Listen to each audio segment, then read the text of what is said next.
So, creators of the universe, what will be the result of your intentions? That's a little different, isn't it? That's not what we were taught in Sunday school.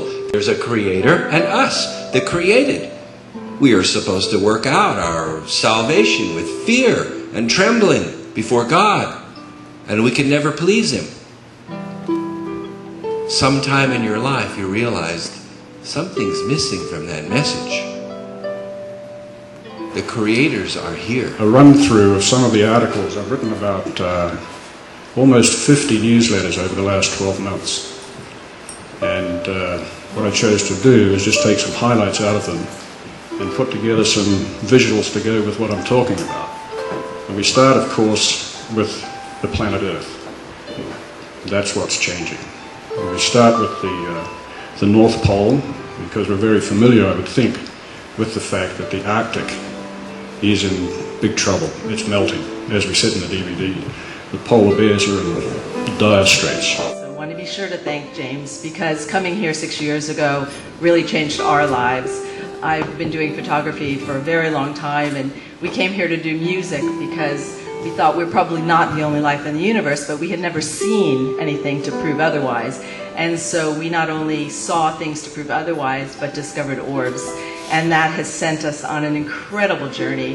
And that we came here, Kuan Yin comes through me in full embodiment, and I ignite people in her energies. We have noticeable differences happen in people's physical bodies when these energies come through. There are dramatic differences in this reality when we ignite this energy together. There was, Exopolitics was nominated for New Word of the Year in the year 2000. And this past week, Wikipedia took exopolitics out of Wikipedia. And that's in accordance with the CIA, 1952 CIA Robertson panel, which said that anything that refers to extraterrestrials or UFOs in the mainstream media should be ridiculed. Where the yogi literally accelerates the vibration of their body and spins themselves into a vortex of energy. What happens here, I believe, and what my research shows, is that once they have spun themselves into this rainbow body, that it's that light body that opens the wormhole or the gateway that enables that spirit or that soul to travel throughout the galaxies. This is material that I've covered in my DVD presentation, The Light Body Effect. So if you wanted to follow up on any of these ideas, that's a good resource for you. Because what that presentation says is that enfolded within our DNA are these secrets. It's awaiting the activation for this transformation or transfiguration. Our body is referred to as a casket or a tomb, but I prefer to think of it in terms of caterpillar to butterfly symbolism. Our body is the pupal form. We're enfolded within this pupal form, awaiting the time when we awaken our consciousness and awaken our natural capabilities and transform ourselves or transfigure ourselves into, metaphorically, the butterfly, and are able then to become actually a light being. I'm so excited to be here. Thanks for showing up this morning. You could be sleeping late. You know, fear keeps us from a lot of things. And we tend to see ourselves from a sense of less than perfect. But the truth is that perfection can be nothing less except by perception. How does this relate to our human experience? This is an intention that we have sent out into the universal process. And with that intention, we're like, gee, I don't know if I deserve it, or what if so-and-so doesn't do their part? Or, gee, I don't know if this will really happen because I don't know. There's so many things involved. And so we send a mixed message. We start to get the wobble, but instead of getting the reality we want, we get chaos.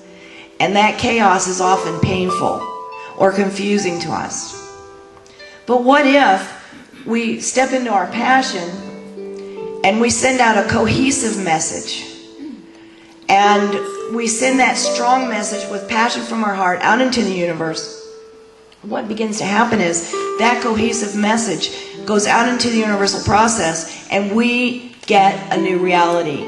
Very strong reality, no chaos. It is what it is, and that's all there is to it. Now, what do we do when we pray? You say, "Oh God," and you usually use this ethereal tone. "Oh God," and you use "thou" and "thee," which is the King James Bible, which is how people spoke in those days. God doesn't use Elizabethan English. "Oh God, I am such a wretched sinner. Please have mercy on me. I need this," or "I need that. I am not worthy. I've done such terrible things to cause the suffering and passion of Jesus. And I've offended you right from Adam and Eve in the Garden of Paradise. Please forgive me. Now, when I have lulled you into that false sense of security, dear God, could you give me $1,000? So, what do? We're trying to cajole God into a mood in which God would be disposed to grant our humble requests. And there's nothing wrong with the requests except that they're too humble. So what are we doing when we pray? All of this list here. We ask, we beg, we hope, we implore, we beseech, we request, etc., etc., etc. I call this the vocabulary of doom.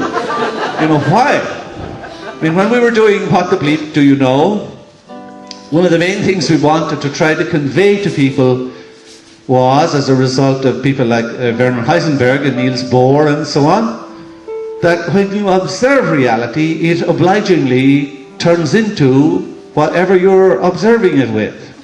In other words, if I'm observing reality as a suffering victim, the quantum field will obligingly grant it to me, as you wish. If I am a happy, prosperous person and I manage to observe the quantum field with that mentality, it will deliver it to me.